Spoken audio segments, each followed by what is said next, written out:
Hi! Ah! How's it going? It's going well. How about you? It's 14. Did you get your tilt figured out? Did what? Did you get your tilt figured out? No. That's all right. We'll get there. We are now one step. I don't feel weird about it.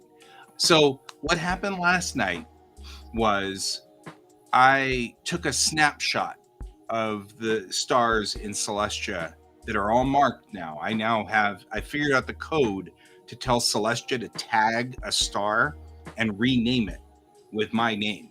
So, Bellatrix still says Bellatrix, but all the stars around Bellatrix now say all the names of all the worlds in Bellatrix Rising. And I've tagged it.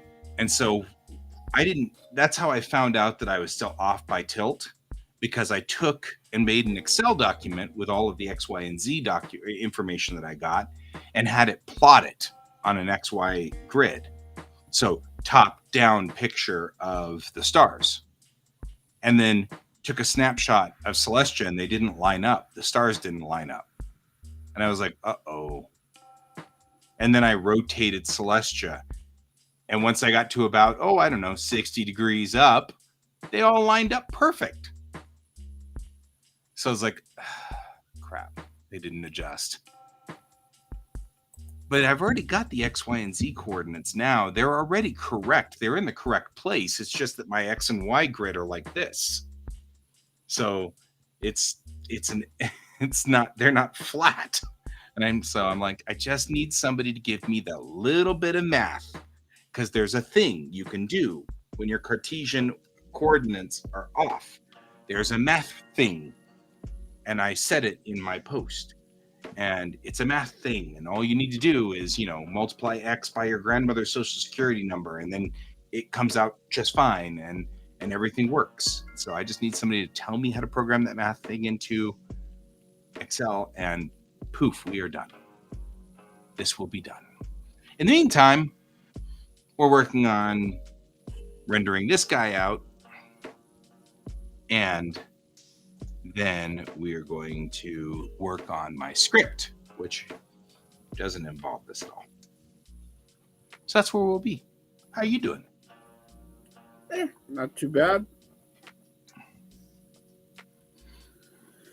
It hasn't been as exciting for you? No. You haven't had things off by 60 degrees? No, it's just been irritating. And here you are with me. I'm just saying. I got the page done from last night, and I'm actually really happy about that. So cool.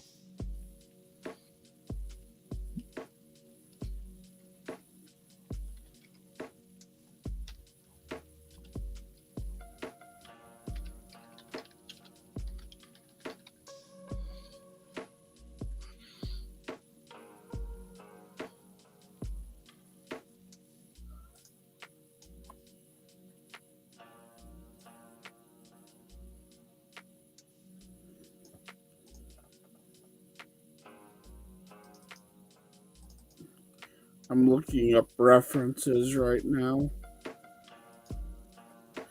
Chuggy chuggy.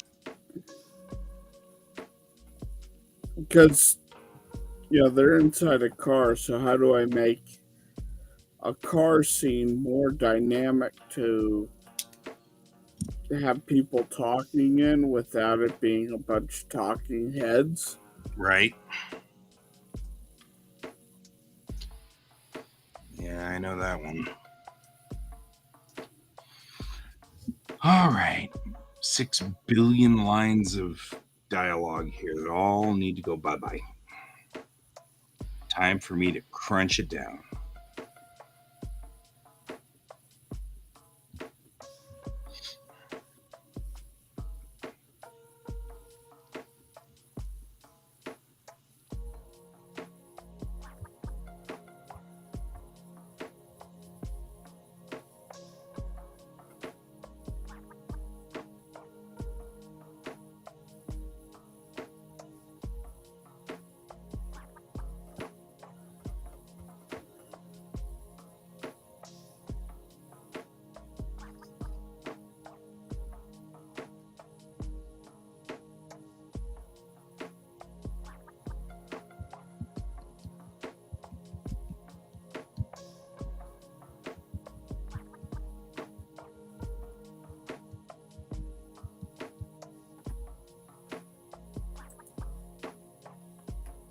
Yeah. So how'd you like that IDW news? Yeah, that one doesn't sound like that's going to be any fun. Yeah, there's a lot of people online that are like, I'm no longer employed.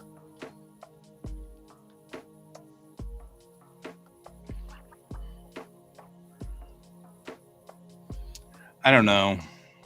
The more things like that happen, the more I'm glad I'm self-employed. Yeah. I mean, okay, the pay is terrible and my boss sucks, but at least You have he won't George. fire me. He's a freaking slave driver, but he won't fire my butt. Oh, I get to sleep in tomorrow. Somebody doesn't have school tomorrow. Means Why don't they have school tomorrow?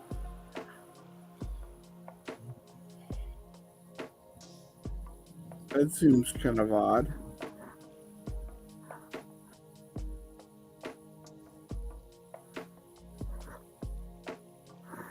yeah. It's one of those random days. Professional development, teacher appreciate. I don't know. Something. Oh, okay.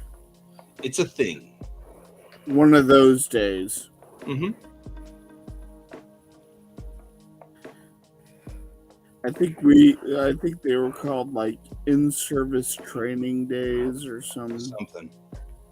back. Whatever's the story, it is tomorrow. And he didn't have to go to school, which is fine by me because that means that I can sleep in until like 8 and still get up and get a shower and get online before 9. You know what I mean? Like, Okay, rub it in. I got it. no, wait. Let me talk about me crying and no, wait. I gotta think. Damn it! Now I can't think of anything to say. You're like, rub it in. I'm like, yeah. Oh, I can't think of anything. Sarge is already headed for the bed. He's like, I'm here just to say hi and bye. That's pretty much all Sarge is here for.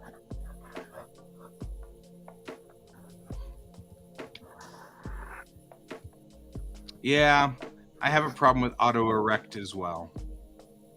Whoa. That's what the blue pills are for, man. I'm just saying. There is the best song out there on YouTube. The autocorrect song is one of my favorite frickin' songs ever. It's a guy who sounds and looks a lot like Elton John, but isn't. And he sings this song, about autocorrect, and every verse, of course, is an auto-corrected word. I'm so sorry that I said duck when I meant, and it's like the whole song's like that. It's like he's like, um, you know, I'm sorry that I said I like to smell your shit when I meant smell your sheets, and it's like the whole song is like, and the end is I blame it all on autoerotica. I mean, auto. It's like and he just tries to say autocorrect over and over and over with all these different translations of autocorrect. The song is beautiful. I highly recommend it. Type in the autocorrect song at YouTube. The man is brilliant. It is a very funny song. It is not safe for work, but it makes me laugh every time. And that's the reason why every time somebody says autocorrect, I say these various versions of autocorrect, because it's the last part of the song where he says, I blame it all on, autoerotica. And then he goes through, auto nomination. And then it's, spectral imagines, and it's like like ninja high school. It's like, where are you getting all of these from? Did it really change to this? Like, he's just off on this like tangent where it's not even close to autocorrect. So anyway, highly recommend you all watch that video because it's so freaking funny, and it cracks me up every time because legitimately autocorrect is like the bane of our existence, especially as Gen Xers. It's like we're like, what are you doing? Please stop. Yeah. What's so funny is I've been an English teacher, so I always reread my texts before I send them. And one thing I have noticed is there is a line now where it has auto-corrected a word, but I don't care because I'm going to have to go back and then do the thing you do with your phone where you try to press in the word and it always puts the cursor to the left of the word, then 3 words ahead, then up on the line above it and below it, and then in the middle over there. And it's like, that's too much of a problem for me to change put back to but. And I think you can figure out that I was saying but. So now I'm like, you know what? Send. And I have like a threshold. But when it really does something funny, I leave it in there intentionally. See you tomorrow, Sarge. Have a good evening, my friend.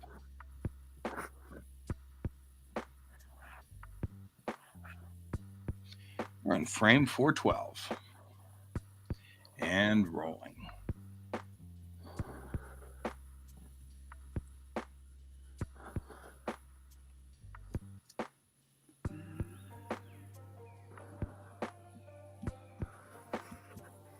All right.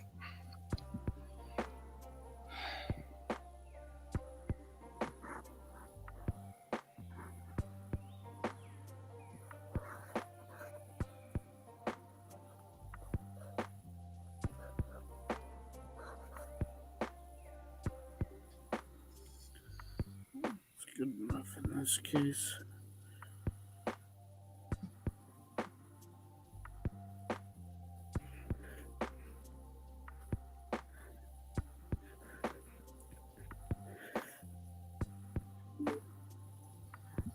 We're getting visited by Cat. Cat! Provided Cat did the procedure correctly. I think she's been doing great this week. Yeah, but I'm not hearing her. Which means that she may have done it out of order.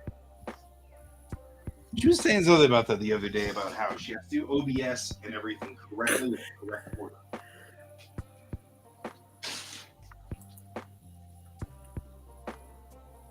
Okay.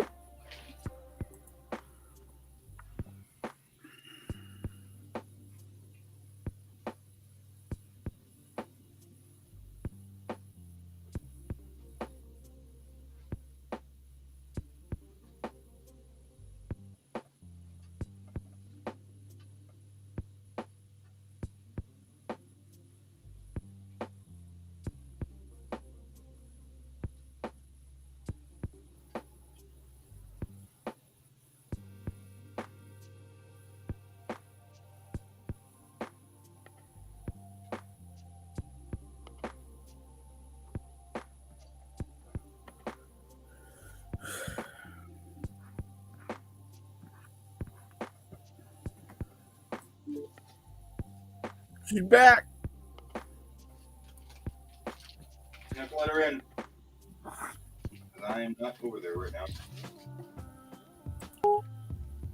Hello. Hey, there you are. Okay, cool. All right, I got it this time. Yes, Yeah. I hear you. Okay, weird.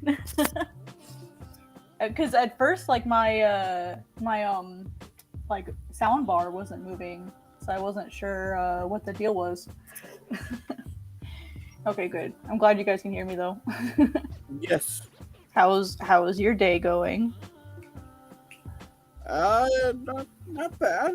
I've gotten a page inked. I'm getting another one roughed. Nice. I'm doing a few last minute edits because I realized a few things were inconsistent. Like I forgot Aros's wrist brace on both times here, and then I realized over here I have him in the wrong shoes. Yep. So I gotta fix that. Whoops. I'm just saying there are definite pluses to having everybody in a uniform. Yeah, definitely. Well, and I have multiple outfits for Aros. Like when I was doing his character design, I've got multiple like outfits for him because I don't want my characters to like, for whatever reason, like people wearing the same thing every day that's not a uniform. I always found incredibly weird. Yeah, like, I know why they do it for like to make things easier. So like I know why they do it. Well, especially since you're going through it right now, because the reason they go through it is because now you're like, oh crap, he's wearing the wrong shoes. Yeah. Yeah, because that way there is no question of like what's right or wrong. So. Right. And the way I do comics is very much the way they film movies. Like I'll do pages 8 through 10 first, and then do page 32, and then come back to page 1 through 4, and then go over to, you know what I mean? Because like I'm all over the place depending on which 3D assets are ready. And so, you know, I that's brutal for me to try to remember who's wearing what. So part of the reason I like uniforms is that reason. It's like less brutal. Hey, look! I get that. That thing that says Art Crumb's Manga Stream. Huh? Art Crumb's Manga Stream? Oh yeah, yep. I got my little overlay, loose, simple overlay up there. So Starting to think you might be the wisest of the lot of us, because I'm sitting there going, maybe I should do that too. yeah, I'm trying to like figure out how to set up to be a little bit more professional, and I see a lot of people have these really fancy overlays. I'm like, no, I just want something simple. I want to focus on the art. And then on the right, the reason why I've got that navigator view up is so that I can cut that or crop it to like a TikTok video or YouTube Shorts or something. That way, because I like to rotate my screen, but a lot of people were complaining that when I edit when I rotate, they get dizzy. It's moving so fast. So I have that view that I can just crop out to be a vertical video for like shorts or something.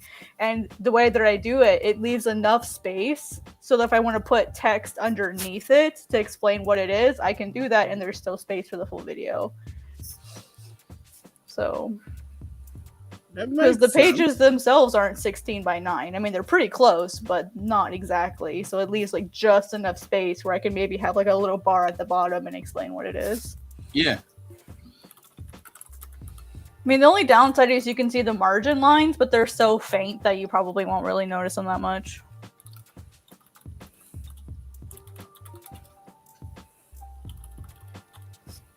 So this way I can have both. Well, there you go. Yeah.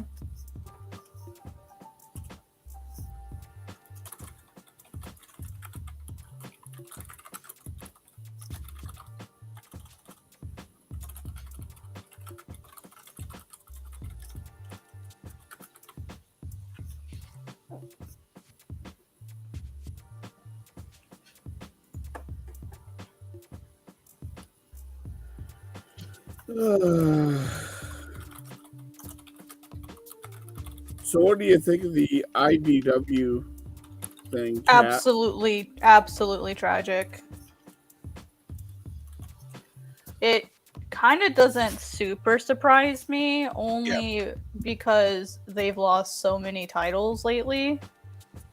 Like they've lost so many IPs, and so like it's not super surprising, but it's just really sad that it's come to that. Let me make sure it's the right.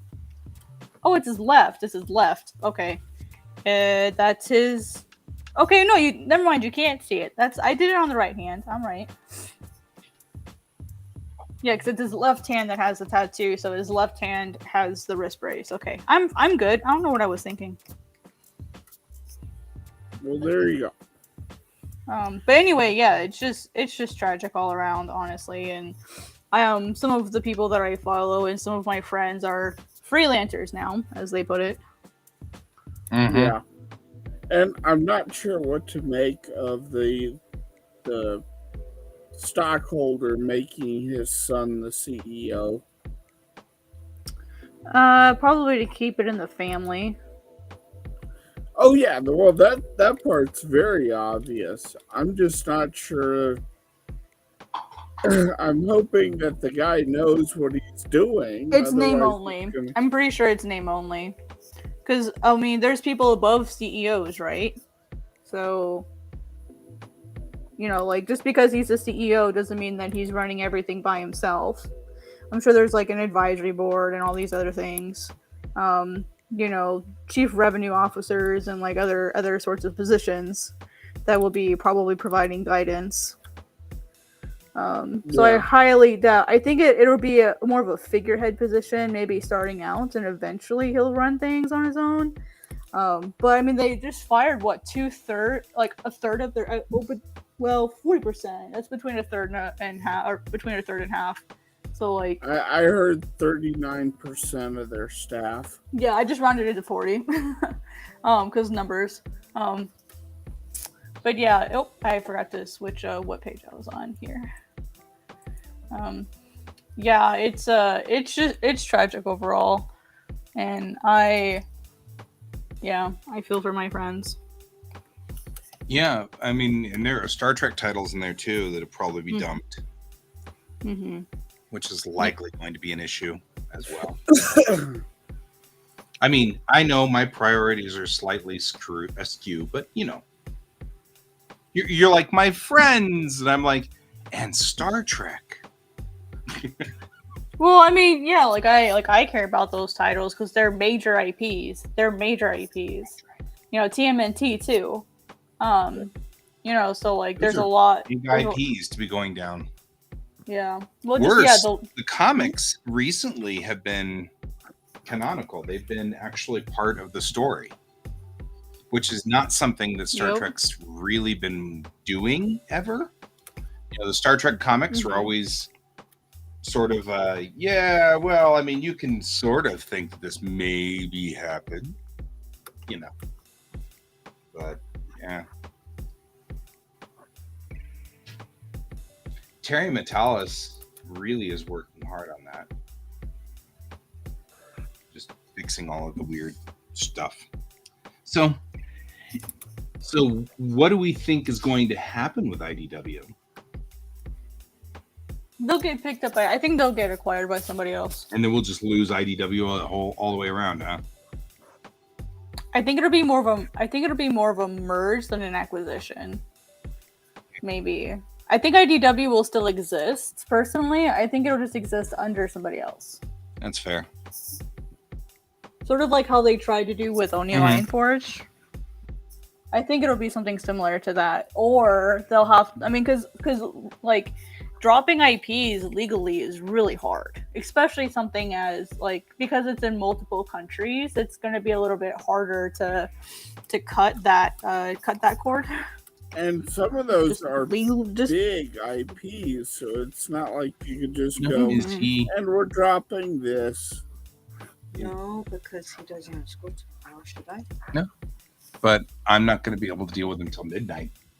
I'm going to tell him first. That's fair. Hey, kiddo. You do not have to put to bed. That sounds like a he's your son before the sun rises or something. It might be he might be an ex-son by the time the sun rises, depending on if mom kills him or not. Right? Yeah. Oh, did something happen? That was beautifully timed. You really was. What trouble did Guy Nothing get at this into? point. Really. He's doing fine. And don't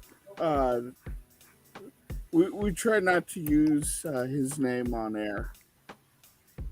Oh, That's all right. I'm so sorry. You didn't know. You didn't know. Yeah, but I'm a community person. I should have known better. You're good. They're under. I try not to say any of our kids that are under 18 on air. Their names. That's fair. That's fair. Noted. Erased Right. from brain. It's all good. I mean, you're actually an IRL friend, so you actually have met said child. So that's a real human in Yeah. it's not just an abstract function. So I don't blame you. Yeah, long time ago, but I do remember. Yeah, but I mean, it's like since you are an IRL friend, like you do. I don't Okay. have any problem with it. It just, like slips will happen. It's a Slips will safety happen thing, all yeah. the time, and I'm okay with that. I mean, Yeah. we just try to minimize it. We're broadcasting 4 hours every day. I've slipped. Right. I still remember when you were talking, like telling us about the why of the name. I still remember that part too, and that has never left me. That's the only reason I remember. great. It's a good totally reason. a great reason. It means it works. It's creative. Let's see here. Okay, I'm almost done with this page. Thank the Lord. I'm so ready to move on from this page. Okay. It's too large.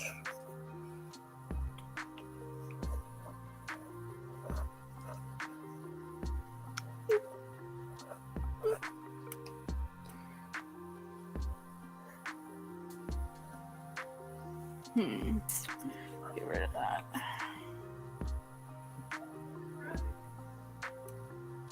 Yeah. Less is more. Less is more.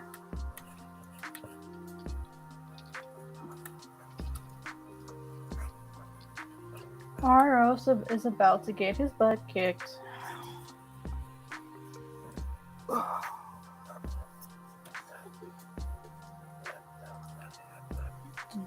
Alright, next page. Woo!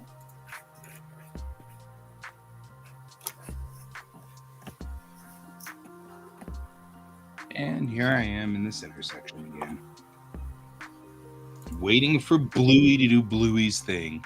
Stop. He doesn't even, because the camera's so far back, he crosses the double yellow twice, but I didn't notice because the camera doesn't see him ever. Oh.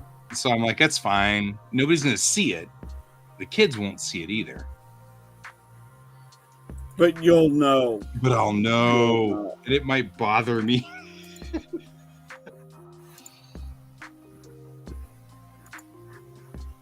Why I have that there.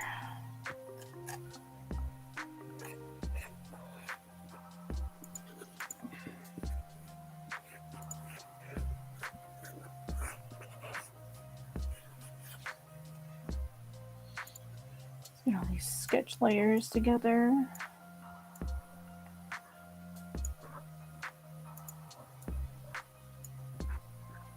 Let's put all the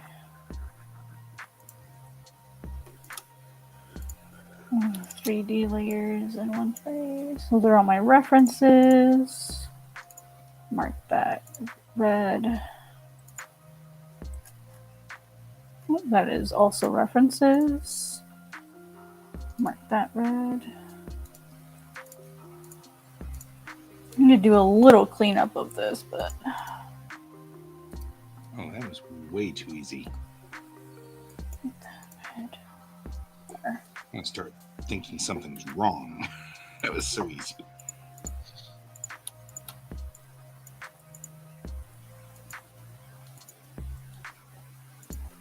Oh boy, now I get to do cleanup sketches.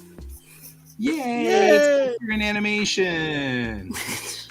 Isn't Yeah, that that's wonderful? It's a bad habit for my animation degrees. You always have the rough, and then you have the clean sketch, and then you can do the line art. It's like, no, brain. You don't need to do that. Stop making yourself do that. But we must.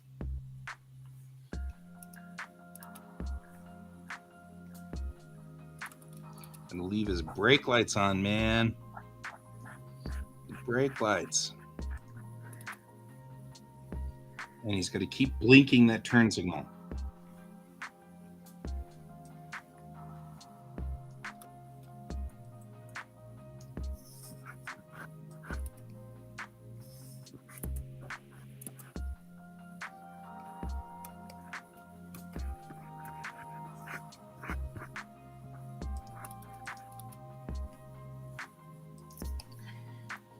Dun, dun, dun, dun, dun, dun.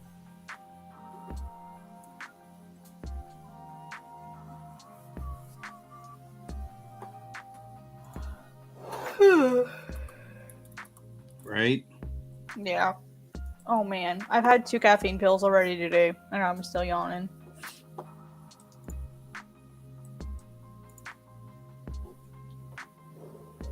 It is not fair. Why am I tired? Probably from the caffeine pills. Kind of just saying here. You know what's really fun about going through and doing these again is there was a couple of things I wanted to do the first time that I didn't have the skill to do. That now it's just like, yeah, there we go. That actually makes more sense now. Mm-hmm. Yeah, it's like it finally clicks in your brain. You're like, I can do the thing. Yeah. Well, like one of the things I skipped over was something as simple as Brig getting into the car. Because I couldn't figure out how to position her body to do it.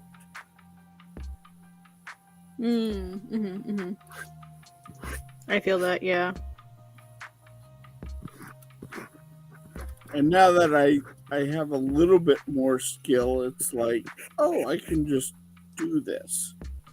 That's fine.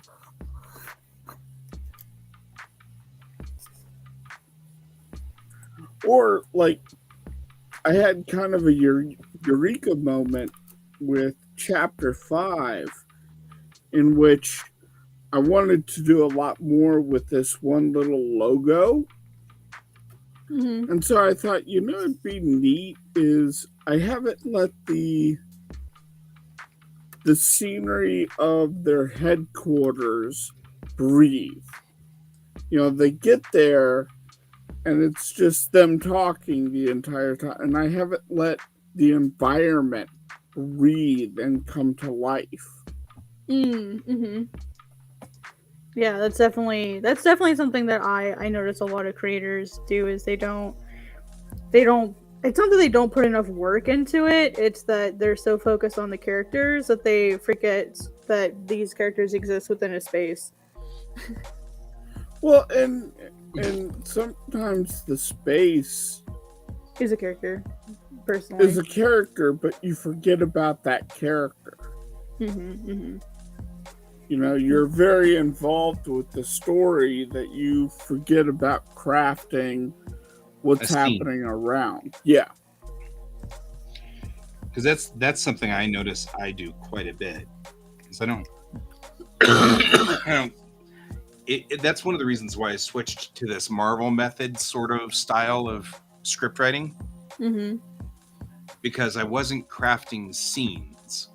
What I ended up with was A talking to B, B talking to A talking to B, B talking to A. I effectively Floating head syndrome, basically. Yeah, I mean, I effectively had prose with pictures.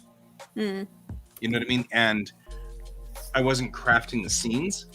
And I feel so much better doing it the way I'm doing now, even though it's taking slightly longer, because I can now feel it, right? I'll have A talk to B, and then I'll feel that moment of A wanting to look off to the side, or, you know, putting her hands together, or putting her head in her hands, or something. I'll feel that.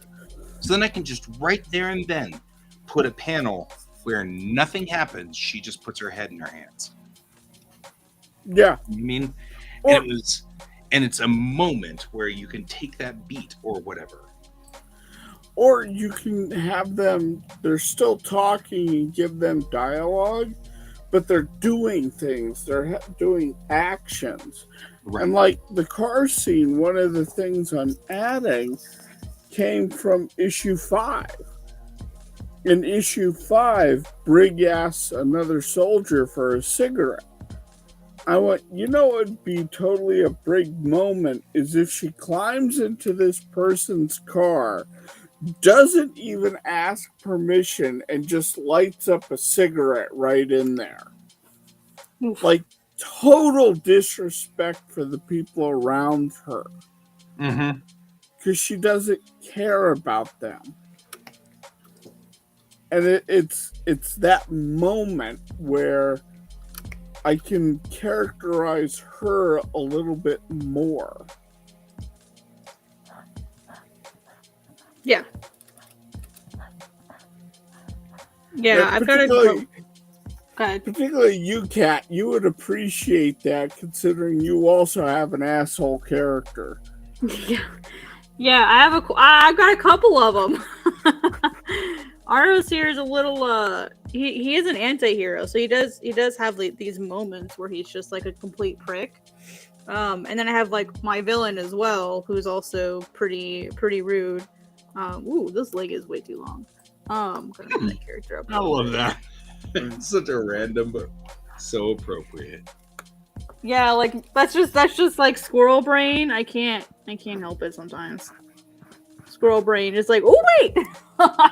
Yeah. Anyway, one of the things that I'll show you guys this. You guys would probably like this. One of the things that I've been doing is I've been doing consultations with an editor.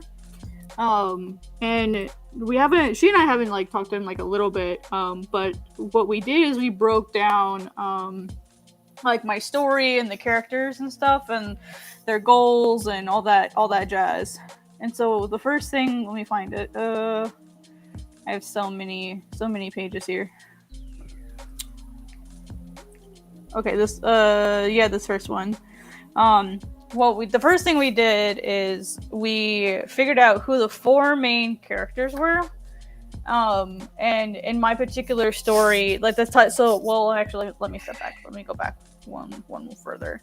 So she says that there's 2 different types of stories. There's plot-driven stories, and then there's like conceptual, thematic-based stories. Plot being like this is what happens. There's a thing, an action, an event that's the primary like motivation or activity within the story that moves it forward. And there's conceptual based stories where there's a concept or a theme or something thematic that the story is about. And mine is more of a theme, and the question that my main character struggles with is, should you do would you do the best thing or the right thing in a situation like that? How do you decide between the right thing and the best thing given any scenario? Because there are times where doing the best thing isn't the right thing, like if you were depending on your perspective, right? And then there's times when doing the right thing is the correct thing to do. Like basically how do you struggle with that? And in my particular story, I've decided that the right thing is the correct choice, because ultimately that's what's best for everybody, is the right thing. But that's just the stance I've taken. I'm not saying that is the correct answer. I'm just saying that's the stance that I've taken on this story. And so this is right here, the slide. This is what my character embraces in the beginning. And as a dynamic character, he changes, right? And so we figured out the 4 main characters: the protagonistic, the antagonistic, the foil character, and the impact character. And then what we've decided is we have like positive theme, meaning like going towards like like a good story and a bad story. And so we actually wrote out like how like there's 4 characters again: the protag, the impact character, the antagonistic, and the foil character. The antagonistic character and the impact character are always opposite of each other in regards to the theme. The theme in this case being the truth, which is do the right thing. And then there's Aros, the protagonistic, and his opposite is his foil character or the shadow character. These would be characters like Vegeta or Shishomaru. They're completely opposites in almost every way from the primary characters, and like the themes that they believe in or act on. And so we've kind of basically been working through this sort of story, like structure. It's been really, really interesting. And one of the things we've been able to do is, that's a spoiler. Sorry, spoilers. But That's okay. some people don't like them. Some people do. Some people don't mind. But we were able to actually map out each character. Are they a rising character? Are they a static character? Are they a falling character? Are they mix of both? And then kind of go over like what she would like to see as far as me modifying the story to improve it. And one of the things she said is, she's like, I want your bad character to have more opportunities to be evil. And I'm like, oh my god, yes. I was worried it was too much. And she's like, no, it is not near enough. Like, make him really, really, really bad. And I'm like, boy, howdy, do I have some ideas sitting in the chest that I've been waiting to use. So really excited about that. And then Hokoi, which is Aros's opposite, it's everything he should be. They're like, give him more opportunities to mess up. like put him in the frying pan and give him opportunities to either do the right thing or mess up. But always make sure he does the right thing, which is the theme, doing the right. So that way the audience... Ow, I just smashed my ear. That way the audience... Don't do that. Yeah, that hurt. That way the audience can sort of go through this journey with Hokoi. And Hokoi sort of, because he and Aros are opposites, he's sort of like the additional main character. Yeah. So this is some of the stuff that we've kind of been doing. Aros thankfully was balanced already. I have changed and added some things. But yeah, sorry, that was a completely random tangent, but that's just some of the structure we've been doing. To sort of... No, that's a good thing to talk about, because I don't think it's discussed nearly enough. Yeah. And like that hurt. Like that was kind of my point with when I talk about what I don't like about Suicide Squad, the Suicide Squad movies, is we never see them at their worst. We know who Harley is, but we've never really had a movie with Harley Quinn in it. We've never had some of these villains that they're suddenly dumping on us and saying, here's Batty McBadton. You should be angry at Batty McBadton. And it's like, you should have spent time building up these villains so that when they're in there, they have more impact. Because at that point, we don't need to have, here's Batty McBad guy. It's, we've seen them do their worst. So now let's see them be creative and still their worst. You know? Yeah. Yeah, I agree. I think it's something that people are I don't want to say like afraid to do.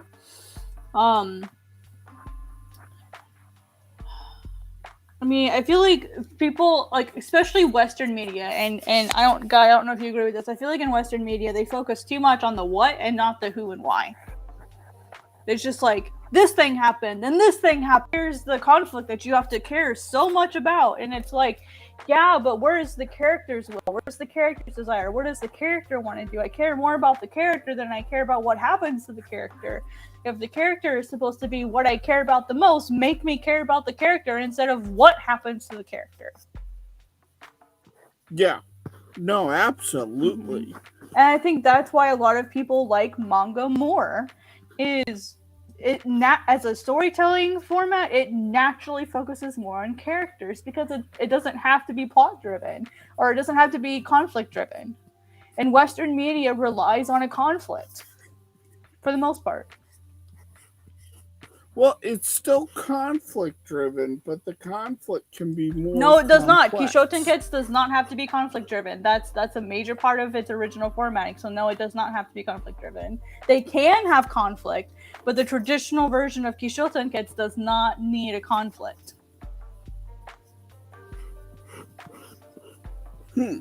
It's the way that they look at it is it's a surprise, it's a twist, it's just unexpected, and then the last part, the kets, is just the result. It doesn't have to be a resolution, it doesn't have to be a solution, it just has to be, here's what happened afterwards. That's all it is.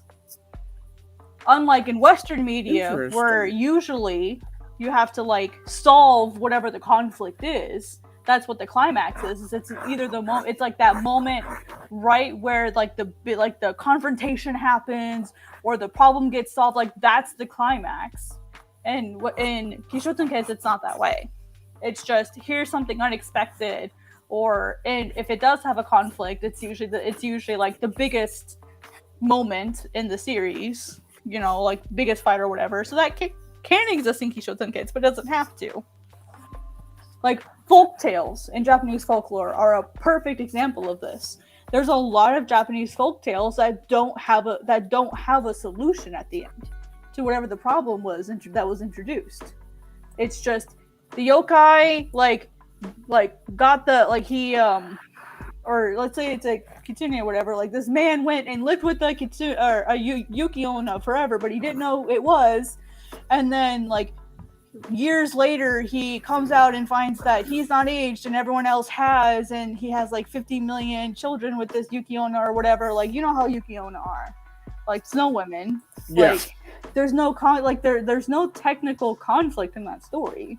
I mean, from a Western standpoint, we could, but in like Kishoten Kets, that's just what happened to him. That's just the twist is it wasn't a normal woman. That's the twist, and then he's really. But see, here's the problem. And I think that part of the problem is that there is a broader definition of conflict. Because I mean, if you talk about conflict as in you must like, you know, I walk into a room and I ask Kayan for a slice of paper and he does not want to give it to me. There's the conflict. You know, and we must resolve the conflict before the scene ends. It becomes a different feel. But if I come into the room and you define the conflict as whatever it is that must happen to the characters in order for the characters to leave this scene, then it could be that I come into the room and Ken tells me that the telephone was ringing and I needed to answer it and he didn't answer it. That's not a conflict. Okay, so then I just gave to go from Kayan to me in order to resolve the scene and close the scene. So I just gave a bad example. Do what? I said okay, so I just gave a bad example. You gave a bad example? Yeah, I gave a bad example of a story with no conflict. Well, the conflict is in that definition. The conflict is that the yokai is not what it seems. You can't clear the scene until that's been resolved. But it does. No, you're not. You aren't understanding. It just has to be an incident that happens. Like, but it doesn't have to necessarily be a problem that needs to be solved. It's just here's something that happened, but that doesn't necessarily make it a conflict. Right. That's what I was saying. I think we use the term conflict, and it's not a good term. Yeah. Because that's what I'm trying to say is we use the term conflict, but it isn't really. It's what is it? The goal. Goal is a better one. Whenever I see scene cycles, the scene cycle says, what is it? It says character goal, then either disaster, and then character goal, and then resolution. Those terms are misnomers. Oh yeah, but that's what I'm saying is the disaster could be that can't remember where we put the phone. That's not actually like the world has come to an abrupt and meaningless end. It just means that you're adding a little bit of complication to the scene. Yeah, I'm gonna have to ask you to stop remote viewing my house because that's creeping me out. But I mean, so I guess what I'm trying to say is I think that the term conflict is a misnomer. Because I've been thinking about that too. Star Trek had a very specific, Next Gen and the original series had a very specific no internal conflict rule. Like Riker couldn't fight Picard, and Picard could not fight Data. That was very explicit. And it took them until Roddenberry literally stepped away for them to allow that to happen. But the problem was that but they still had stories that were going on between the characters. Things were still happening between the characters. Things were proceeding, even though they were not allowed to literally conflict. So I think that that's just a misnomer. I think that we misuse that term. Because I think it's like you have a goal resolution. But no, that's not. That in the 3A story structure, there is it defines conflict as confrontation. Yeah, it doesn't necessarily. But that's what I'm saying. In the way it's traditionally set up, it had in Western in the 3 act, it has to be a confrontation or opposing of some sort. That's what I was taught that the 3 story opposition. Yeah, it has to be an opposition of some kind. That's what I was taught in my writing and story classes, is that it has to be in a specific opposition. And in Kishoten Kids, that's not the case. It doesn't have to be an opposition either of ideals, forces of nature, of people, whatever. Internal, external, whatever. There's no necessary opposition. It's just, and I think that that's why certain people because I'm talking in the context of the average person. The average person, when they think of conflict, that's the kind of stuff they're going to think of. Oh, sure. We know better. Yeah. But a lot of people don't think that stories can be told without conflict, whatever that definition is. And we're saying the same thing. I agree, yeah. That, in Star Trek, they believe, many of the actors believe, that they needed conflict to propel story because of what you're saying. But they still made episodes of Star Trek when there were rules of no conflict, because I think Roddenberry had a different concept of it. Because I think you're right. I mean, obviously, if you had a television show which started with Bob going out and fishing for fish, and you just sat there and watched him fish for 1 hour, you'd be like, okay, there's something missing. Clearly there's something missing here. We need something more than just Bob fishing for 1 hour. So you need a goal. He either needs to catch the blue fish, or he needs to tell his kid this very important story about his grandpa, or you know what I mean? There's got to be a thing for him. And I like the term goal better, because it's more like you don't have a scene if it doesn't have a goal, because you have a reason you entered the scene and you have a reason to exit the scene. And I think that, like I said, I feel like the word conflict makes people believe you have to have Riker fight Picard Yeah. in order for the scene to exist. Yeah. They Yeah. have to oppose each other. And that's not true. Right. Whereas the scene could be Riker telling Picard that the engines are at 97% efficiency. That's the goal of the scene.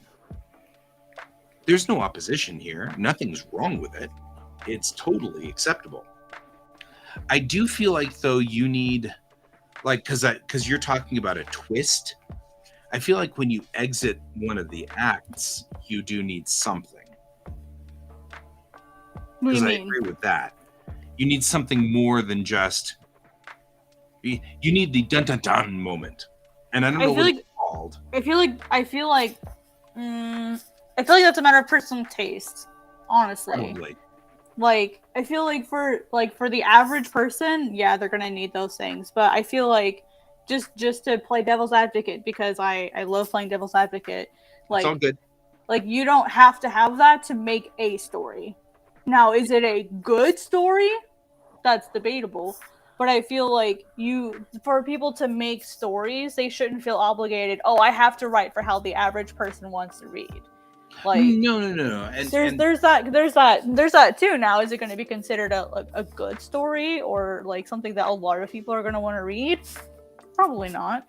But I feel like we as a society are so used to reading stories in a specific format that if we see something that's why I think a lot of people don't like folk tales. They don't like folk stories. They don't like mythology. They consider it boring because it doesn't fit the norm of like, ooh, wham bam fighting, this is what happened. There's greater concepts. They're more thematic in nature than like super exciting, exhilarating stories.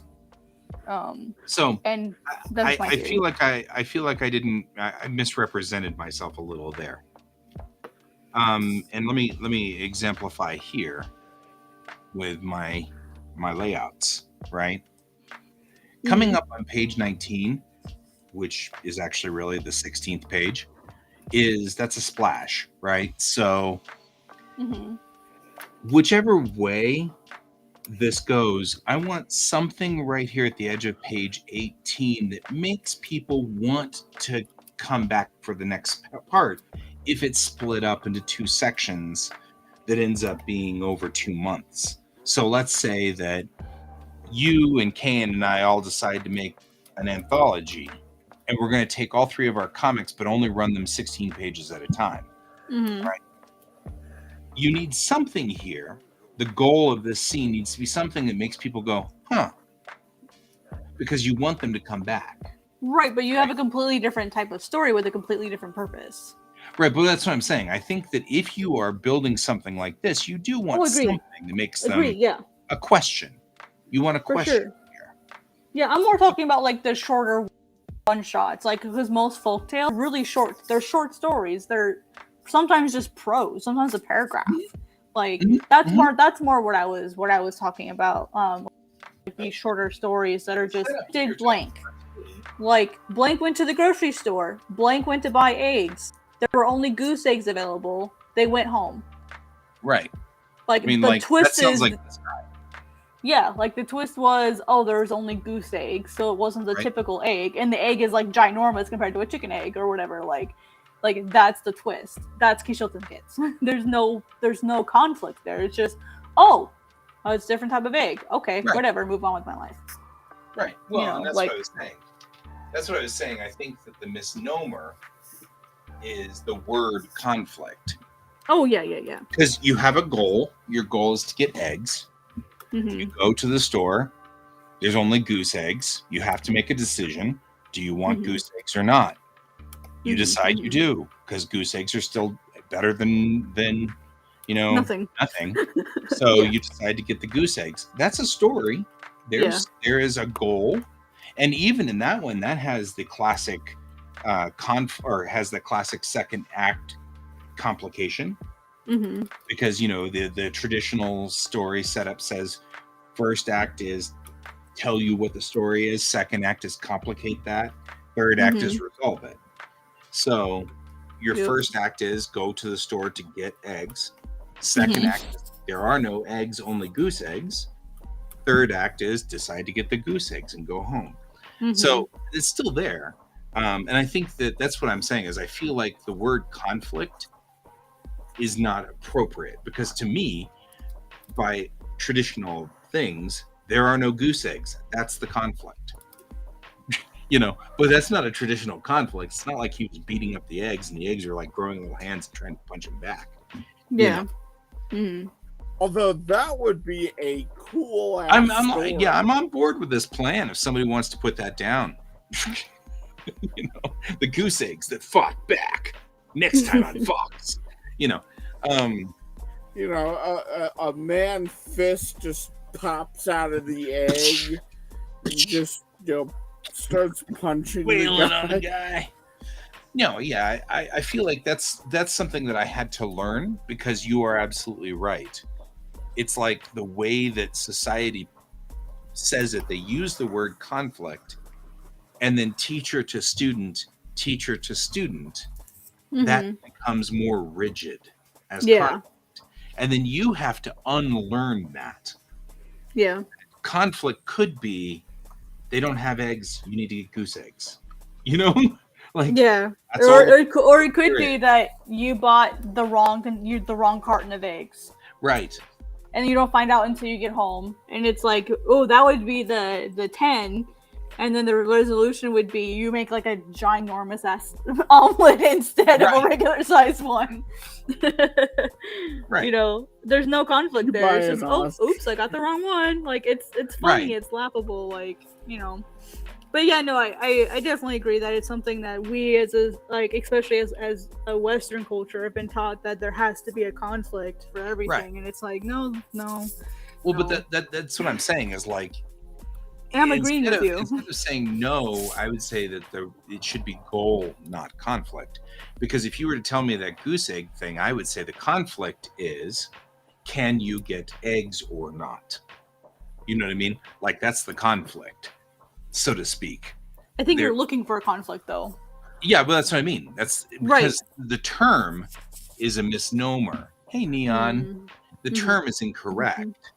And so, because it shouldn't be conflict, but I mean, if you were to say, okay, in traditional words, guy, how do you define this story? There's no conflict here. Yeah. And I'd be like, well, there is. Can you get the eggs or not? That's the conflict. It's just that it's not, like I said, the eggs aren't sprouting arms and punching people. That's the conflict. Because the story is, did he do the job or didn't he? Right, That's right. the story.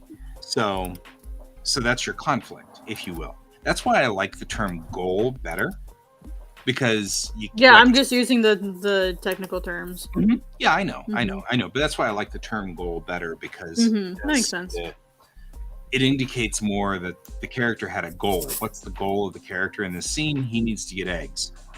So he needs to accomplish that by the close of the scene, right? Or maybe, as we were talking before, he needs to make an omelet, right? Yeah. Because you were saying he gets goose eggs, or he has the wrong eggs. So he the goal is to make an omelet. He needs to go to the store. The store doesn't have chicken eggs; they have goose eggs. He decides that goose eggs are acceptable. Now the story is resolved. He goes home and makes his omelet. But you have a goal, which would be the conflict in traditional parlance. Yeah. But yeah, and it's just, I think it's just a misnomer because even in American style comics, you can still make those stories. They still work. And as a great example, all these stories that Usagi Yojimbo is done, that's Stan Sakai going through traditional Japanese samurai tales. And they all are like traditional Japanese stories. Like the whole resolution is that, Usagi Yojimbo finally gets to take his nap. It's like, that's the whole point. He wants to take a nap. And that was it. And that I am but a simple man. I just want to nap. He just wants a nap. Yeah. And like the story is all about like, what happens on the way to getting to his nap, and it's not complicated. There's no conflict. Nobody was actually upset. He had to fix this wagon's tire. And then after he fixed the wagon's tire, he found out that there wasn't a pillow. So he had to go get a pillow. And, you know, I mean, like, none of it's a conflict in the traditional sense. It's all that wandering, meandering storytelling of he just wanted a nap, you know. And part of it is that the act 2, where everything gets more complicated, is he's frustrated because he's tired. You know? Yeah. I That's would all be too at that point.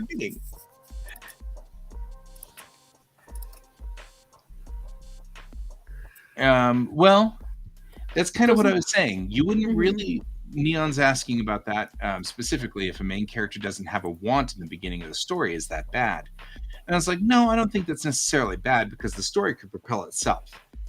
Like, most of the stories that I have in Bellatrix Rising are going to be self-propelled. You know, the characters are tootling along, living their lives when poof, something happens.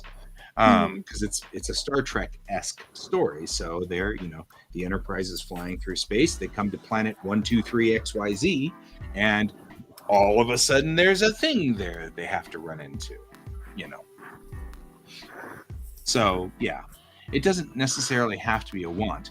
But what Kat and I were discussing was the term conflict, which we both think is inappropriate, because it's not the correct word for stories. It doesn't allow for the fine granulation of it. And I prefer the word goal. And either the story has a goal and the characters are along for the ride, or the characters have a goal. That's why I brought up the idea that you can have a plot narrative driven story, like this is the goal, or you can have a thematic story. They're different. Yeah. And you can have a mix of both, but a thematic story doesn't necessarily need to have a goal in mind. Exactly. So yeah, and so that's more what I was trying to get at, is those sorts of, like, in my story, I gave characters goals to be able to move it along. But the overall overarching story is more thematic in nature, because it's basically asking I'm hoping it forces my readers to ask themselves questions about how my characters are. Sorry, I just realized I was drawing all the way over there. To ask, like, about my characters and how they act and how they do things, and like oh, would I do that, or how would I handle the situation? That's more what I want God's Bane to be about than, oh, this happened to X character, or this happened to X character, and X character did that. It's my characters are trying to answer this question in themselves, rather than, like, this is the specific, like, Aros does have a goal. He's a main character, so I kind of, like, tried to find a middle ground between the two. But ultimately, my story is more thematic in nature than, like, goal-oriented. Sure. And then, which is also perfectly acceptable. Absolutely. Oh yeah, like, It's I wasn't like, trying to. and- I didn't think you guys were arguing, saying that it wasn't. A lot of people that have, and Sure. they're like, oh, well, that sounds really boring, and I'm like, well, that's. I mean, because... usually, you know, I'm loath to throw shade on my beloved Star Trek, but I think that that's what the producers and actors missed. Because they believe that the heart of drama is conflict, which is something that we say all the time. The heart of drama is conflict. And I feel like you're right. The problem with that, of course, is you're implying that someone must be versus. In fact, our rigs are set up that way, right? You're writing either person versus person, person versus themselves, person versus nature, right? So you're, you know, those are your core concepts for making a story. But do they have to be used that way? Right, exactly. That's what I'm saying, is like I agree. Yeah, I'm just emphasizing it. Yeah. Yeah, exactly. And that's, we make it sound like they have to fight, right? They have to struggle. And some of it is Western culture. We love a good struggle. Yeah. You know, we love to see the underdog win, especially in America. That is definitely one of our ongoing things, is that we love to watch the underdog make it, you know. Yeah. That's always been a thing. So, I mean, that's kind of I think shonen does so well here versus something like shoujo or shonen or seinen or josei. Is those stories tend to be less about that kind of thing. I mean, there are some that are like Yona of the Dawn or Red River, whatever. But like shonen is very the classic shonen that we think of with especially things like Jump or Shonen Sunday, basically anything Shueisha. Is very for the most. And I know Shueisha is very diverse, but the typical things that people think of are very like, I have to beat this bad guy and save the world or save my friends, or like that's, or I have this adventure I have to go on, and it's very, very formatty feeling. So yeah. I think that's why it's so popular. Yeah. Let's see. Neon said, "Gotcha. I struggle with that. I feel like the best stories can be so versatile, and I feel like I feel like the little bits that develop your characters naturally is better than the story arc." Yeah, that was one thing that I always got really mad at is people shit on filler. And I'm like, dude, filler like is literally filling out the characters. Like it adds depth to the characters. It's bonus. Why are you complaining about stories? Like, right. Why? Because some. Like... Oh, I'm sorry. Because in some cases, and what was it?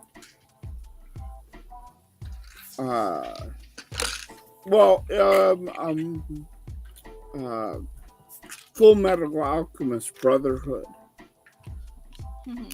When they caught up to the manga, not in Brotherhood, in Full Metal Alchemist. Yeah, the original anime. It was so full of filler that it went in a totally different direction than the story. Well, see, there's filler that replaces the story and changes the story, and then there's filler that doesn't affect the storyline but adds depth to the characters. That to me is the proper way to handle filler. It's just exactly. Yeah, and that I will never forgive them for what they did to Inuyasha and FMA. I will never forgive them for it. And tell us how you really feel, Kat. Yeah. For MHA, like I'm still mad. like the movies for MHA, they're all considered canon. They're filler stories. But if you watch it, Horikoshi has come out and said, no, these are canon for the manga. You're not wrong, Neon. Like Shishomaru is bae. Treat them as if they are part of the manga. Yeah. And it works. Yep, definitely agree. If you just treat it like it's canon, then people won't hate it. Right. Please tell me, Neon, you've been reading Yashahime. Which is canon, by the way. Please tell me you've been reading Yashahime.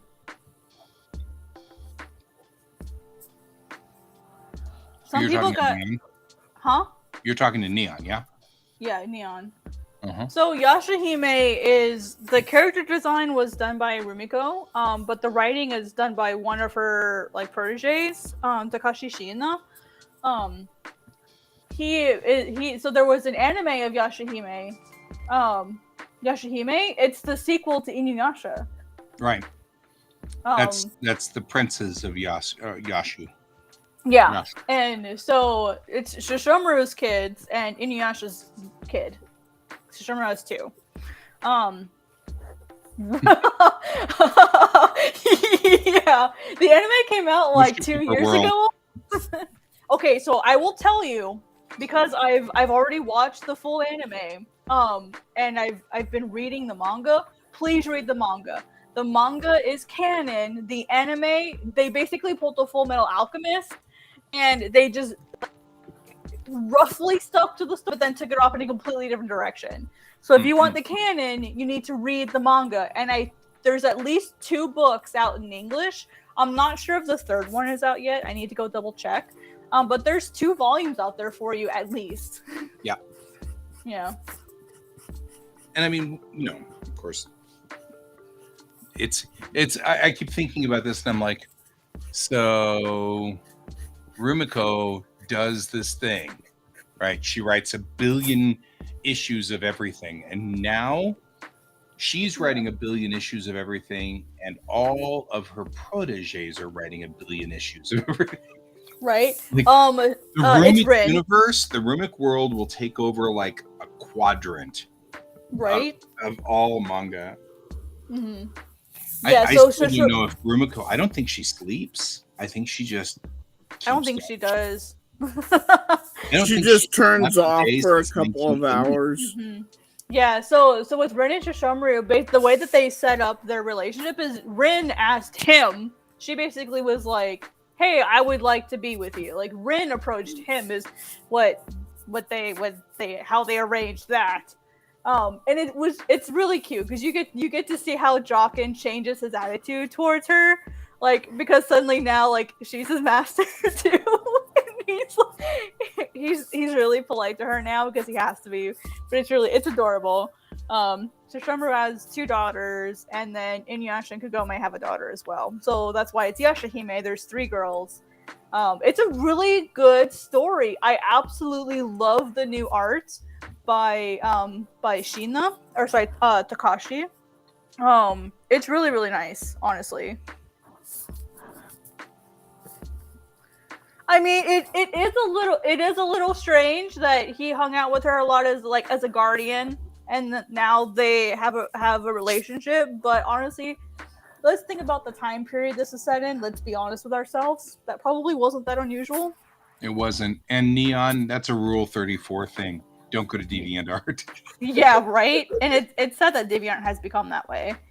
It really is, because I was actually posting a lot of stuff on DeviantArt back in the early 2000s, and it was a great place for me to put my work. And now it's all headed out to Rule 34. Yeah, that's what I'm. Yeah, and AI harvesting. Oh my gosh, yeah. Well, the AI is so prevalent there; it's everywhere. It's really, really hard to like sort out what's AI and what's not. So, since I still have the link for storage management, I just threw everything in storage. Rather than deleting everything, I just threw everything in storage, which I know doesn't protect it, but if I ever decide to go back, at least it'll be there for me. And I had like over almost 3,000 deviations I had to store. Do you know how long it took me to do that? A long ass time. Yeah. So I have I have my link to God's Bane there. That's about it. But yeah, like definitely the first 2 volumes should be just about anywhere. Like I find them in Books A Million and Barnes and Noble here, so they should be available. I think they're up to volume 4 in the Japanese version, though. And if you can get it, get Meizan Ikoku. Yes, that's a good one too. Oh man, Meizan Ikoku makes me cry every time. It is one of my favorite manga of all time. It is the bestest thing ever. And it's exactly really what you're talking about. It is about 6 people that live in an apartment complex. And that's it. That's all. I mean, yes, the manager that takes over is a widow, and a slow brewing relationship happens between her and one of the other tenants of the apartment complex. It's very Rumiko-esque. Yeah, that's it. There's no, I mean, you get all the classic Rumiko complexities. Anything that's in Rumik world, you end up with all these radically weird characters that are part of the humor, and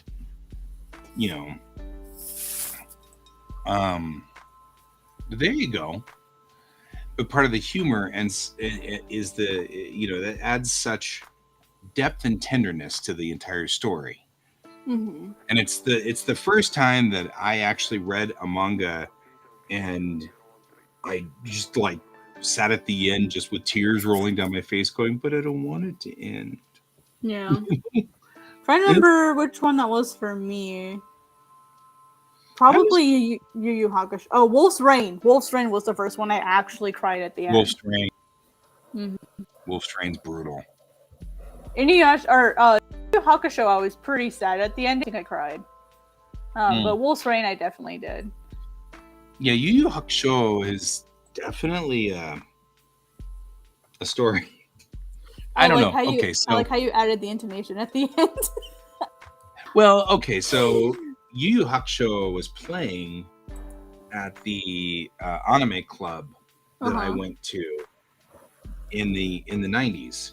Yeah. So in the early 90s, I was going to this group called Denver Anime International. Mm-hmm. And we got together in the basement of this bank. And this was like 1991. So I'm not kidding, like right at the beginning of the 90s. And we were all getting together, and what they were doing at the time was importing videotapes from Japan. Because they had a couple of guys who were over there recording everything off of TV. And then mailing the videotapes back. So we had, a 2-month or 3-month delay, depending on how long it took to get the tapes back. Mm-hmm. And it was like, so we went through this whole thing where we were doing the tapes thing, and that was great. And Yu Yu Hakusho was one of those series.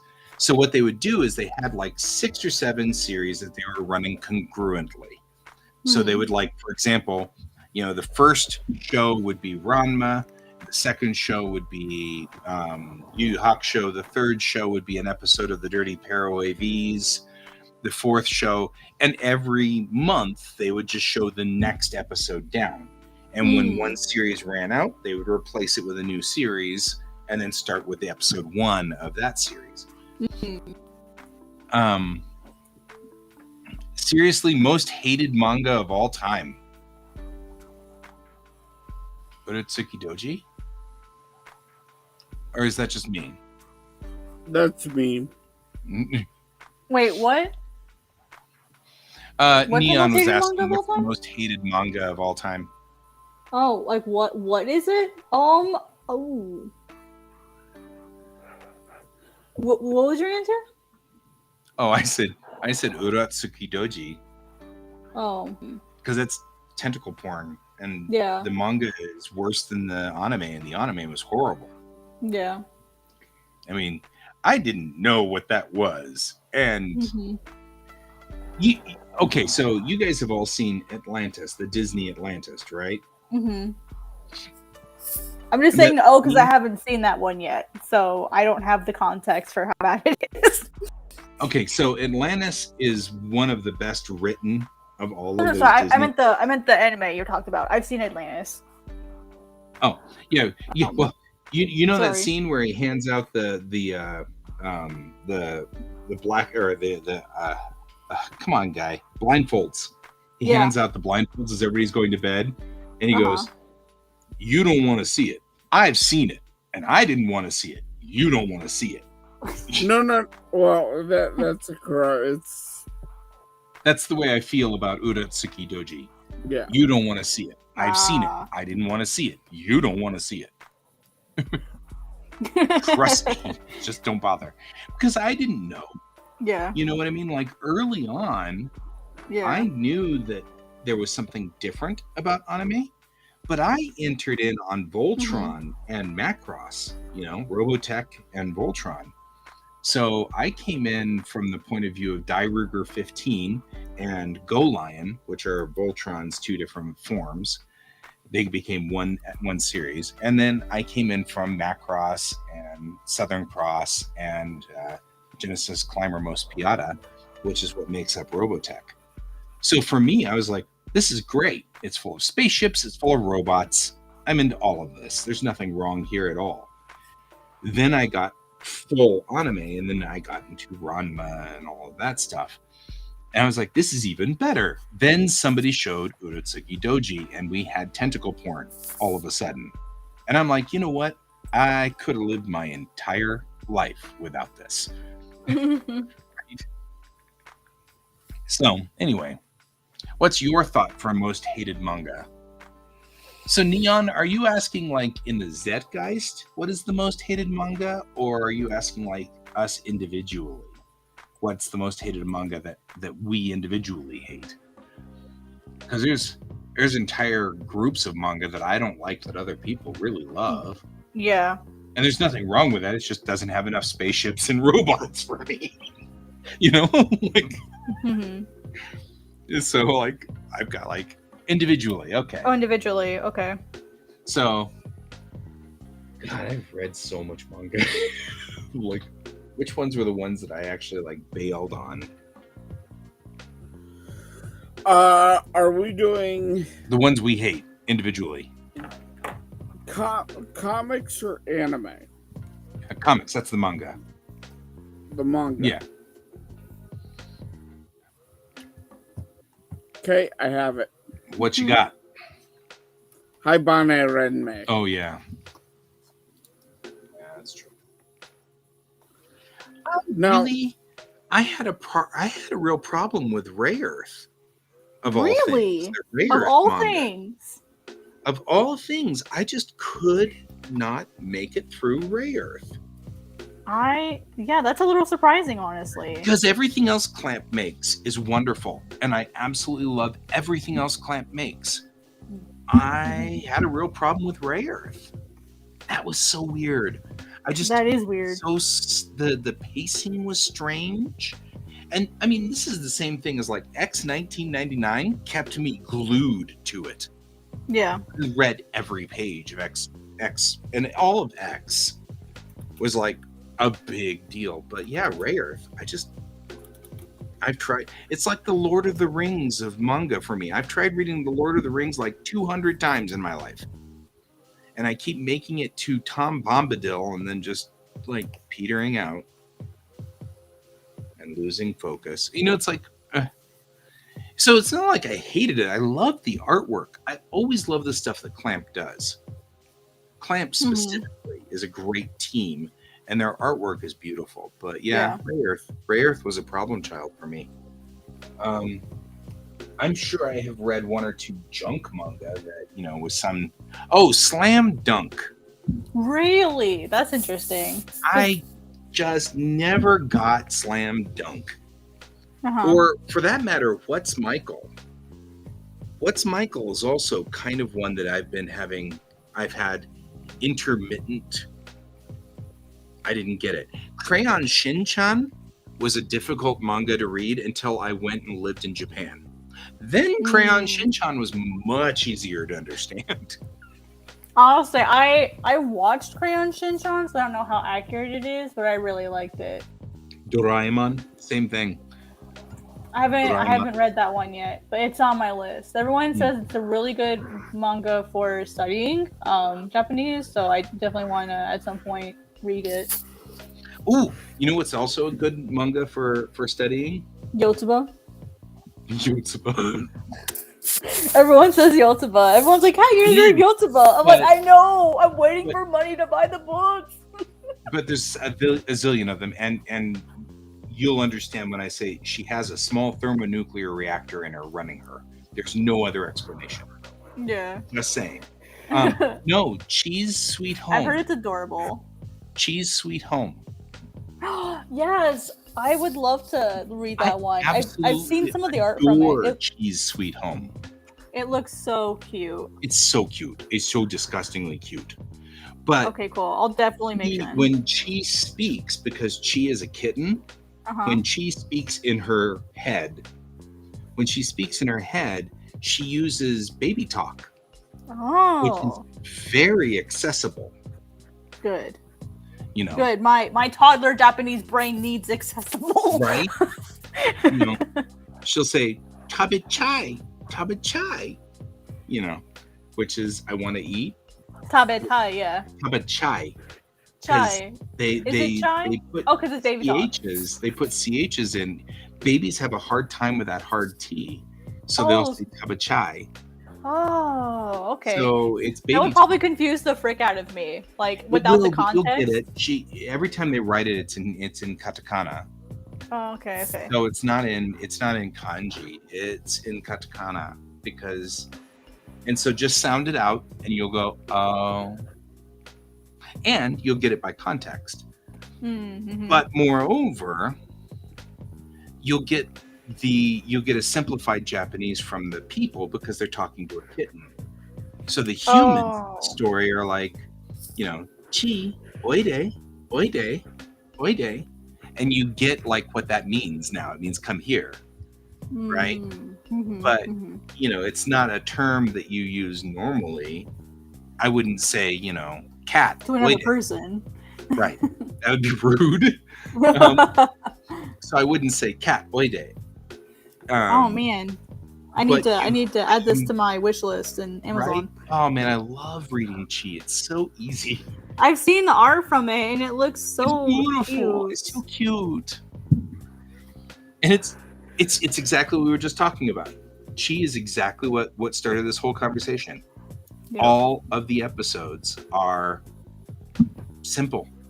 Like chi just wants to figure out how to get the goldfish.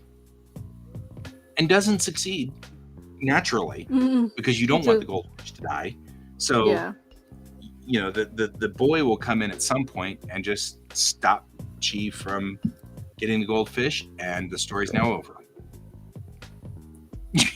Right? The goal was Chi wants the goldfish. So he spends time trying to get onto the couch. He spends time trying to get onto the table. He spends time doing this. Then the boy comes in and grabs him and takes him away. Or takes her away, because I think she's a she. Yeah, and that's it. She. That's the story. That's adorbs. Right? And that's exactly what you were just talking about, which is there's no conflict. And it doesn't even end with the resolution of the goal. Mm-hmm. It ends with a failure of the resolution of the goal, which means the story was about, can Chi get the goldfish or not? And the answer is no. Right. That's the resolution. So cute. There you go. I love that. I love Chi. It's a beautiful thing. And the anime is adorable too. And the anime is very bite-sized. Like, I think each episode is 7 minutes, maybe 8. I think. So it's like, they're really accessible.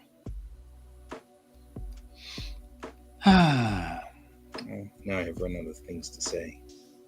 No, you're good. I'm just trying to focus on Aros getting a kick to the face. Right? Speaking of conflict. Right? He's gonna get the tar beat out of him. I did see my wife walk in here and then walk back out just a little while ago, which means she's not sleeping very well, which is not good. I don't even know what my most hated movie. I can tell you which ones I didn't enjoy reading. Well, that's what I think.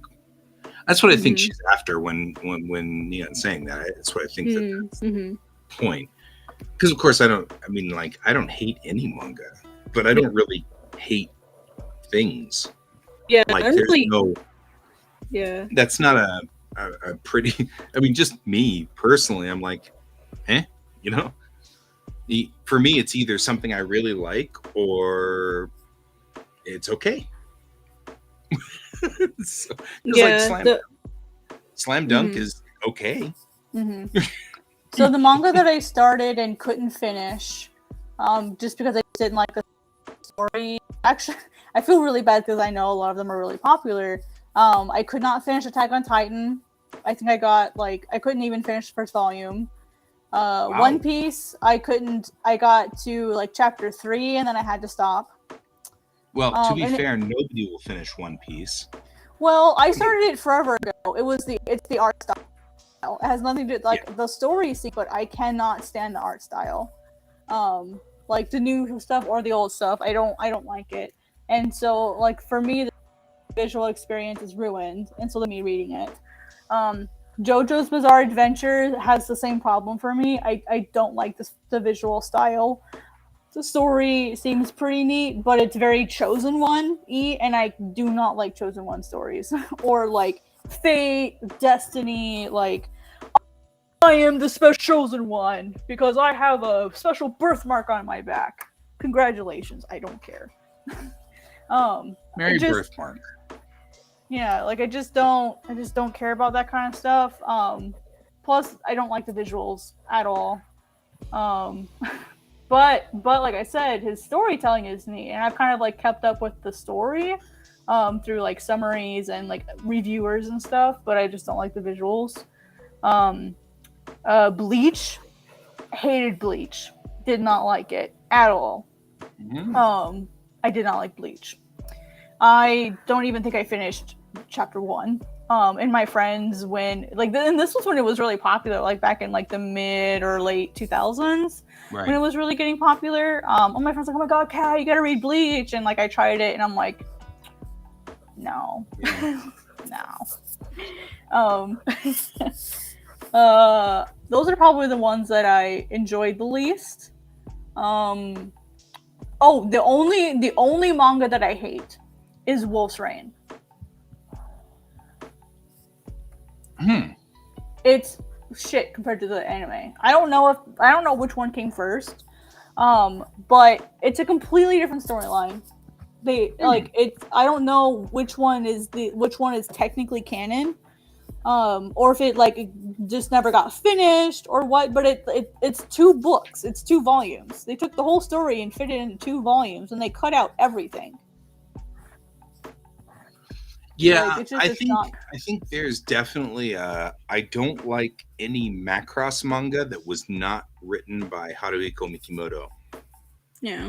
Because all of them feel like knockoffs, except for Mikimoto's. Yeah. And Mikimoto, they keep having to shovel money to him to make him draw because he doesn't want to do it. Yeah. So it's pulling teeth to get a new manga out of him all the time. And that's a shame because he's my master. That's if you say what art style inspired you to be who you are and what your art goes for, it's Mikimoto. Yeah. And so it bums me out that I can't get more out of that guy. But he doesn't want to do that. He doesn't want to do manga. He wants to do character design like he did with Macross. And so, but every time some other artist goes in there and tries to do it, it just always feels flat and like a knockoff, which makes me think Mikimoto has some kind of control over the story, because it always seems like they can't go too far. They can't push it, So only Mikimoto can change the story, and only Mikimoto can alter the timelines. And so it feels like that. But speaking of art versus dichotomy, I had a real problem early on with Leiji Matsumoto, who did Harlock and Galaxy Express 39 and Yamato and all of those, because I came in from the anime, and his art style is rough, very rough. But the stories, I wanted to read more about what happened. Like Togashi level rough? Pretty close. See, I love that. I love Togashi's work. If I had to pick one person I want to emulate, it's early era Togashi. Right. Or more like middle towards end of Yu Yu Hakusho style, where it's like really grainy. And I know that's when he was ill, so I feel bad saying that's the style I hate. But I like that roughness. I love the roughness, which is funny. I don't use high contrast work like he does, but I love the way that he does the roughness, but I also love the way that Miura does contrast and detail, because he's almost like the Bernie Wrightson of manga. And so like the 2 styles completely conflict because one's minimal and one's not, and I'm trying to find that like perfect middle ground between Miura and Togashi. It's like they're opposites basically, and so I'm trying to find that perfect middle ground. And Right. Like here's a great example of what I'm talking about with Leiji Matsumoto. Right. Oh, I see. Okay. Yep. It's not horrible, but it feels inelegant. I mean, like her face is really flat, and like his characters that are not Harlock or So are you Lamine. more of like a Shinichi Sakamoto person? I'm sorry. Like Rose of Versailles? Like, do you Yeah. like that kind of elegant? Yes. Like there's two kinds of elegance that I really like. Mhm. Like for example, Mikimoto is a great example of elegance that I really like. Let's see here. Macross, the first. Or like Murata level elegant? Sort of, yeah. I mean, like here, I'll let me see if I can get this up on the screen here. Takes me a second. I'm so sorry, Aros, but you deserve to suffer. Here we go. Like this is Haruhiko Mikimoto, right? Mm-hmm. And this is, I wish it wouldn't do the strip there, but that to me is really elegant ink work, really It's elegant, soft. Mm-hmm. very, very, I mean, like, here's his watercolors, super elegant, super nice. His mecha, Yeah. butt. It's almost Miyazaki-esque in its softness. Right. I mean, like, Mm-hmm. the mecha. I mean, like all these mecha here, and all the characters are so detailed, and everything is so elegant, Mm-hmm. Mm-hmm. And that's always been sort of one of the things that I strive for is this style. I don't get near it, but I strive for it. I once met Mikimoto. He was very, very nice. He was very, very cool to me, and it was very funny. And I said my 3 words of Japanese that I knew at the time. And I can't close this now because I managed to park it. There we go. Right up there in the top. So anyway, yeah, that's what I kind of mean by elegant and nicely formed. Mm-hmm. Oh, you did get to meet him? Yeah, I got to meet him at Anime Expo in 2000. Oh, that's super dope. 2001. Yeah. We actually went all the way frickin' out to LA for that. Just because he doesn't come over here. Mm-hmm, mm-hmm. A lot of people, when the Attack on Titan creator came over, like they bought last minute tickets just for him. Mm-hmm. Which was amazing because you don't get a lot of Japanese mangaka that come here. No, and we keep talking about the mystical Miyazaki visit that will never happen at NDK because there's no way. He doesn't ever come over here. He doesn't want to be over here. He doesn't even like America that much, I don't really blame him. But it's, it is what it is. Yeah, it has its faults. We have our pluses and our minuses. Having lived in Japan, though, there are some definite minuses there too. I bet. It's not a perfect place that people imagine it. Like, and that was one of the things we talked about in like my Japanese class is like she gets students who are like, Japan is amazing, and I'm gonna live there, and it's like this anime heaven, blah blah blah blah. And she gets like these students that she clearly sees are a complete otaku in the negative sense, and they have this fantasy idea of what Japan is, and she's like, I always hate like having to tell them that it's not. It's not this, it's not that, and the language is difficult, and like going there as like a gaijin, like you're never going to you'll never be ever. I've got buddies who literally married Japanese people and they are still considered out foreigners. They speak fluently, like fluently.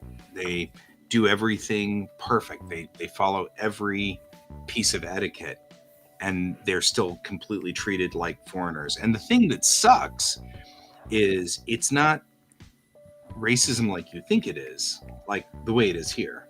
It's patronizing, Like, these people have Hmm. been living in Japan now for 25 years, so a quarter century, and people will still try to explain to them how chopsticks work. Yeah, I was gonna say that was one of the examples Yeah. my friend used. Is like there like someone was like clapped and praised her because she could use Yeah. chopsticks, and she's like, I've been using these since I was like a young Yeah. person. She's half Right. she's half Japanese, and so like she was raised in that culture in Mhm. America, but like she's fully educated on it. And when she moved to Japan, people treated her like a foreigner, even though she's half Japanese. Her family like she's like they were treating me like a foreigner, even though I'm half Japanese, and I guess she's like, if I'm half Japanese, I might as well be no Japanese. That's part of it. Every time I got into a conflict with my teachers over how we should have taught a class, it was always, it's okay, you don't understand how Japanese classrooms are run. I'm like, I've been here for 3 years.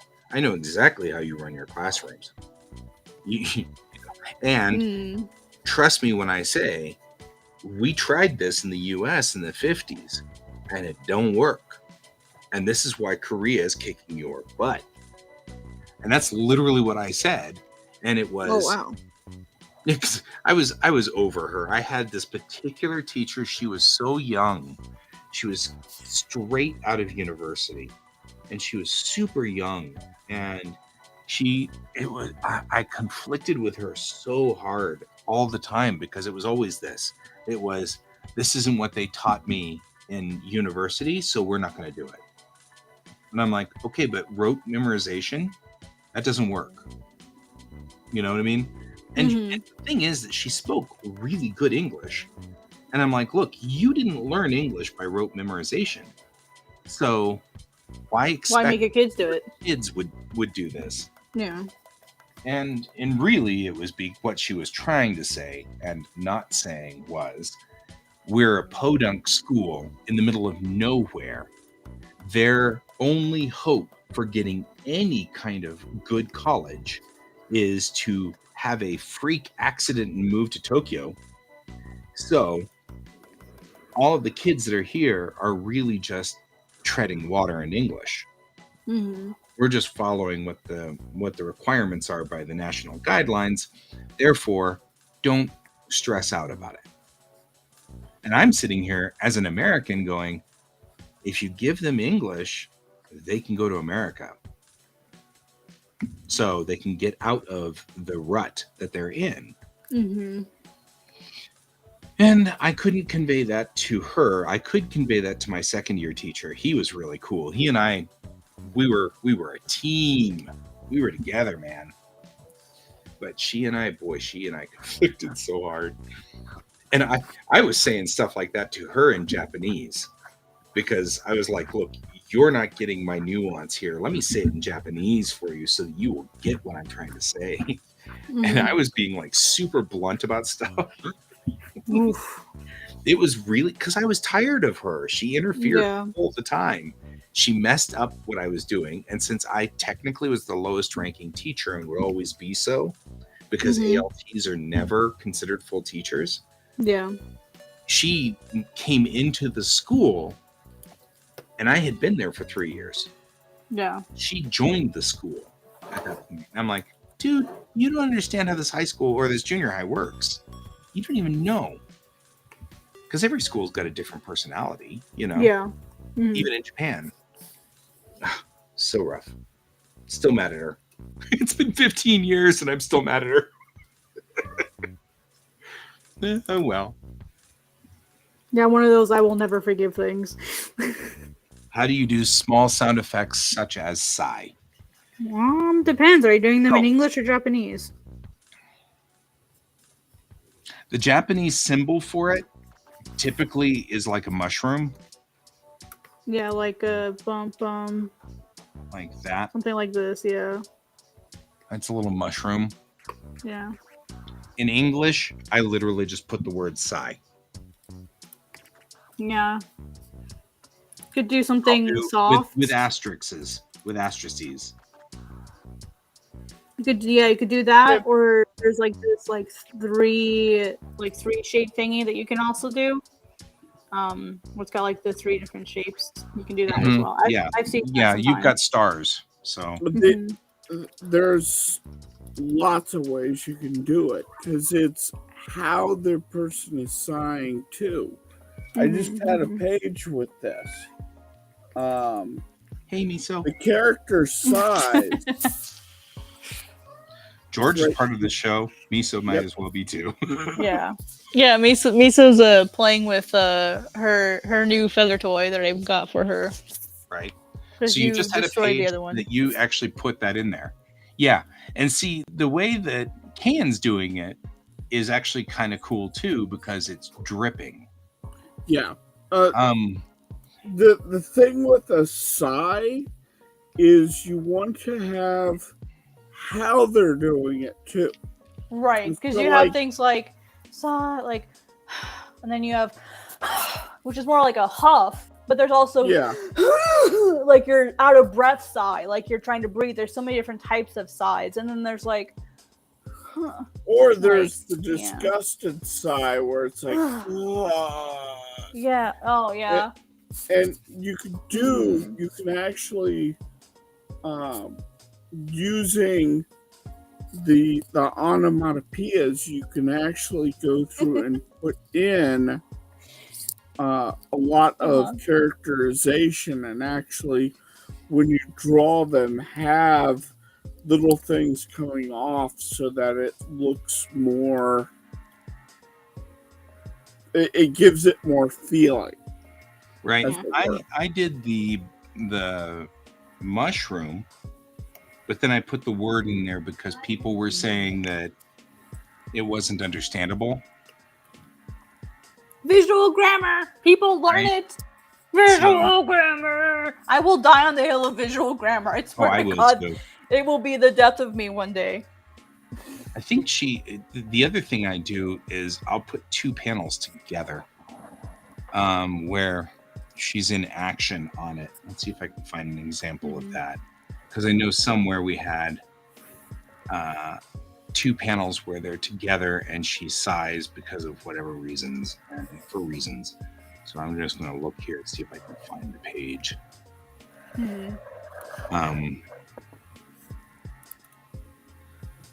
Because this is what I was talking about by I needed to stop moving from time to time, and I didn't quite get that in the same way until I started drawing the modified Marvel way.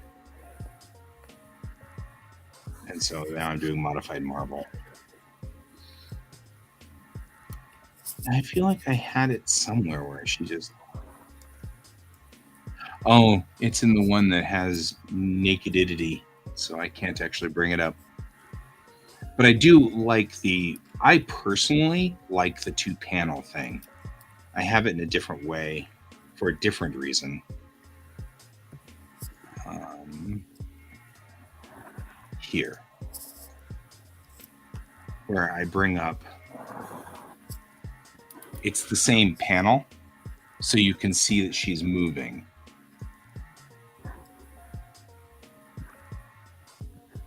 Right?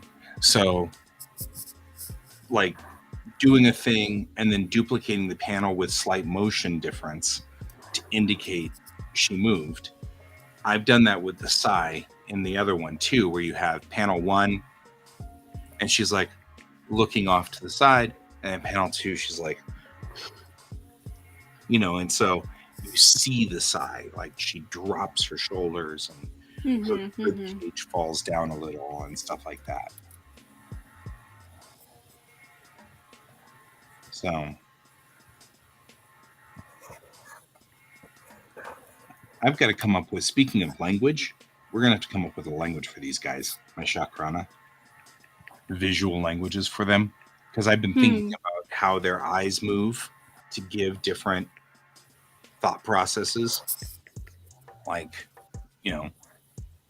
so like if the eyes aren't both level, they're perplexed, and like if the eyes tilt down, they're shy, or whatever, you know what I mean, like they've got a language. because their eyes are on stalks, so the little stalks can move, and so these are his eyes right up here, and so the stalks can move. So I've got to come up with a visual language for that, and I'm actually kind of looking forward to that.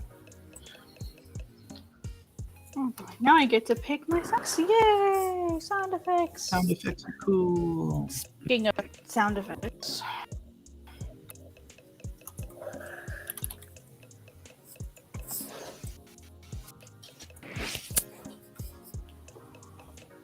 Yep. That sounds like a navigation error, Lieutenant. Skipper, I promise I checked them twice. Even had Sergeant better check them.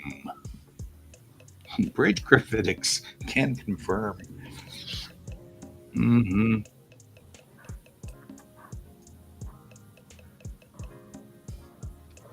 All right. There's a lot of language that I give in my comics that I'm noticing. That's the technobabble is very specific.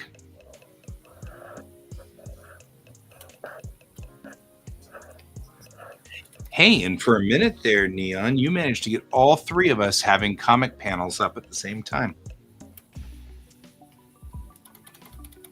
From our respective comics.